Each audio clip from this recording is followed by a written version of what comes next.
Je vais vous donner ici quelques clés pour mieux comprendre le cépage Chenin, qui fait partie de ces grands cépages que l'on trouve en particulier dans la Loire. Et pour ça, je vais insister donc sur le profil gustatif, c'est-à-dire comment il est quand vous le dégustez, donc en termes d'arômes et en termes de caractéristiques en bouche. Alors pour ça, je vous ai tracé ce petit profil qui est ici. Donc c'est comme ça que je représente le profil sur différents axes. Au début, ça c'est au visuel, la couleur. Le nez, c'est les arômes, et en bouche, acidité, niveau d'alcool et le corps. Et puis les petits points que je mets là, j'en mets 5, et en fait je vais faire une évaluation sur une échelle à 5 points. Ça veut dire que je dis que le niveau de couleur que j'ai sur le Chenin, il va être compris entre 2 et 4. Je ne sais pas si vous voyez bien, 2 et 4. Au niveau de l'acidité, on va être autour de 4 et 5, c'est-à-dire qu'il y a un grand niveau d'acidité, et une couleur qui est de moyenne à soutenue. Au niveau de l'alcool, je suis entre 2 et 3. Et puis le corps, entre 2 et 3. Le corps, c'est l'impression de volume en bouche. Et la question qu'on peut se poser maintenant, quand je vous donne un peu ce profil gustatif type sur le Chenin, c'est qu'est-ce qui fait qu'il va y avoir des différences? Pourquoi on n'a pas simplement une photo, une image précise du cépage? Alors en général, il y a toujours d'autres facteurs qui jouent sur l'identité du vin que vous dégustez. Le cépage, c'est un des facteurs qui joue sur l'identité, mais il y a d'autres choses. Ici, dans le cas du Chenin, je vais insister particulièrement sur ce qui joue sur le niveau de couleur et d'alcool déjà. Le niveau de couleur et d'alcool, il va avoir tendance à être plus important en fonction du climat. Alors en fonction du climat, ça veut dire que quand j'ai un climat qui est plus chaud, qui est plus clément, je vais favoriser la maturité du Chenin. Et donc, je vais avoir une couleur qui va être un petit peu plus marquée et un niveau d'alcool, vous voyez qu'ici en ordonnée, j'ai mis aussi bien couleur qu'alcool, et un niveau d'alcool qui va être plus soutenu. D'autre part, ce niveau de couleur et d'alcool, il va être inversement proportionnel au rendement. Ça veut dire que quand j'ai des rendements importants, quand je produis beaucoup de jus, je vais avoir moins de couleur et moins d'alcool. Et par contre, si j'ai des rendements plus petits, donc je produis moins de jus, j'ai plus de concentration dans ma baie, et donc je vais avoir plus de couleur, plus d'alcool. Et finalement, c'est plein de logique tout ça, parce que je parle du Chenin, mais finalement, on peut faire la corrélation avec plein d'autres cépages. J'ai beaucoup de cépages qui peuvent s'adapter sur différents types de climats, et en fonction du climat dominant, on va avoir des expressions différentes sur le cépage. Je vais avoir déjà des expressions différentes, donc je vous ai dit sur le profil gustatif, le niveau d'alcool, au niveau de la couleur, sur la couleur qui va être plus ou moins soutenue en fonction du climat, et également sur l'expression des arômes.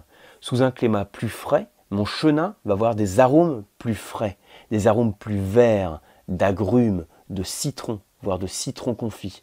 Et quand j'arrive sous un climat plus clément, je vais évoluer sur des arômes de fruits à chair blanche, des arômes d'abricot, de pamplemousse, mais confit cette fois. Et je vais évoluer également sur des arômes de pâte de coin, de miel, en fonction de la vinification. Donc vous voyez que j'ai toute une gamme d'arômes pour un même cépage, mais qui va dépendre en partie déjà, et puis en grande partie on va dire, du climat dominant. D'autre part, vous avez vu sur le profil gustatif qu'une des caractéristiques de mon cépage Chenin, c'est son bon niveau d'acidité. Ceci dit, je dis c'est entre 4 et 5. Qu'est-ce qui joue sur ce niveau d'acidité? Là encore, ce qui joue principalement, je vous remonte la courbe que j'ai tracée ici, ça va être, quand je prends le niveau d'acidité ici, il va décroître en fonction du climat. C'est-à-dire que quand j'ai un climat qui est plus clément, eh bien je vais avoir mon niveau d'acidité qui va diminuer. Je peux mettre les deux en parallèle. Vous voyez que quand j'ai un climat qui est plus chaud, plus ensoleillé, plus clément, j'ai plus d'alcool et moins d'acidité. Donc un cépage Chenin qui va avoir plus de corps, puisqu'il y aura plus d'alcool, plus de rondeur, mais moins de fraîcheur, car moins d'acidité. Alors, à ce stade de la vidéo, ce qu'il faut retenir déjà, c'est que le Chenin, c'est un cépage qui crée des vins avec beaucoup de fraîcheur, et puis qui va avoir des caractéristiques olfactives avec une certaine complexité qui vont dépendre du climat dominant, de la maturité, des rendements, et également d'autres facteurs que je ne vais pas forcément développer ici. Alors, autre chose qu'il faut avoir en tête, notre cépage Chenin, vous pouvez trouver sous une grande variété de styles en fait. Ça peut être des vins effervescents, ça peut être des vins tranquilles, et dans les vins tranquilles, ça peut être des vins secs, c'est-à-dire dans lesquels vous n'avez pas de sucre résiduel ou tellement peu que vous ne le percevez pas. Ça peut être des demi-secs, des moelleux ou des liquoreux. Donc en gros, c'est soit des bulles, soit quand c'est pas des bulles, c'est des vins secs ou des vins qui ont du sucre, pour faire simple. On va le retrouver dans cette diversité de styles, et c'est vrai que le fait d'avoir un cépage qui donne un bon niveau d'acidité, Ça veut dire que c'est un cépage qui est aussi très adapté pour faire des vins sucrés, des vins doux, des moelleux, des liquoreux. Parce que quand vous avez des vins riches en sucre, très souvent, c'est pas souvent le cas, mais ça peut arriver, le problème qu'on peut avoir sur un vin riche en sucre, c'est qu'il paraît trop lourd, il est trop écœurant. On sert un verre de vin et puis on fatigue, on a les papilles qui semblent lourdes. Et pour contrebalancer ce sucre, il faut apporter une salivation fluide qui est apportée par l'acidité qu'on a dans la baie de raisin. Donc un cépage chenin qui crée des belles acidités, ça crée aussi de beaux vins moelleux, liquoreux, avec un bon potentiel de garde. Je vous ai résumé ici du coup donc les différents styles sur lesquels on peut le retrouver, c'est très simple. Et en termes de maturité, qu'est-ce qu'on peut dire sur ce cépage?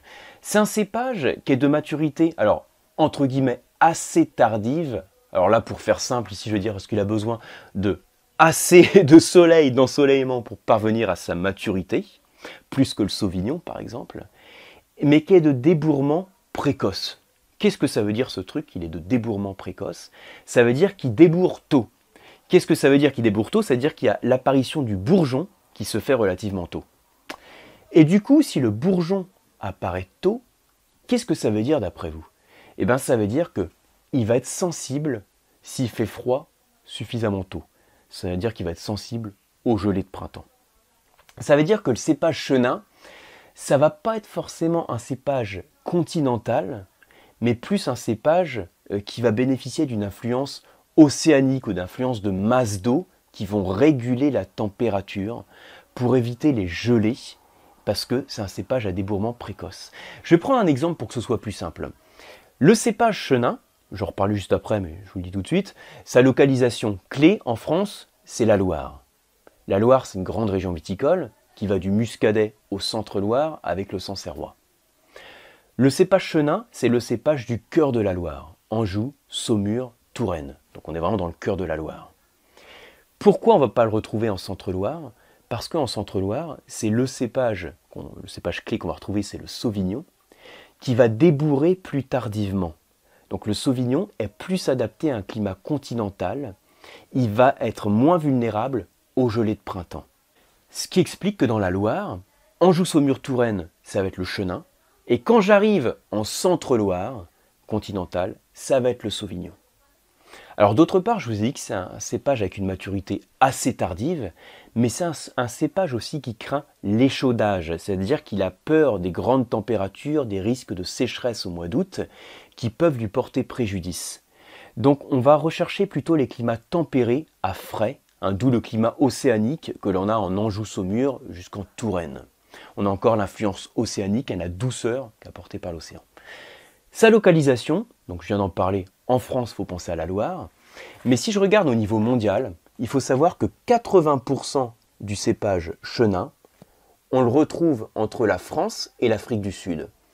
Et il est même présent à 53% en Afrique du Sud. Donc c'est le cépage blanc, c'est le cépage le plus planté d'Afrique du Sud, le chenin. On l'appelle aussi le Steen en Afrique du Sud, ST2EN. ST2EN, ouais, ça. Et en France, donc, je vous ai dit 27%, on retrouve en grande majorité dans la Loire, et en particulier donc Anjou, et puis aussi Saumur-Touraine, à 95% c'est la Loire. Et on va le retrouver aussi un petit peu dans les vignobles méditerranéens, dans Languedoc en particulier, jusqu'à 5%, où il règne une certaine douceur. Pour déguster du cépage chenin, je vous invite en bulle à déguster des créments de Loire, des Vouvray effervescents. Comme on est sur Vouvray, je vais aussi vous citer le Vouvray demi-sec. Et puis ensuite, pour vous citer des bons cépages chenins avec une belle concentration, un bon potentiel de garde, vous allez dans l'Anjou, sa région d'origine, en particulier à Savenière. Et puis après, sur l'appellation générique Anjou, vous allez aussi découvrir des petites merveilles. Bien sûr, je fais un raccourci, je ne vous cite pas toutes les appellations parce que là, c'est dans le cadre d'une petite vidéo, donc je m'en excuse par avance. Mais j'espère que malgré tout, avec les quelques repères que je vous ai donnés, le cépage chenin, c'est un petit peu plus parlant pour vous et que ça vous donne envie en tout cas de le déguster. Merci beaucoup pour votre attention.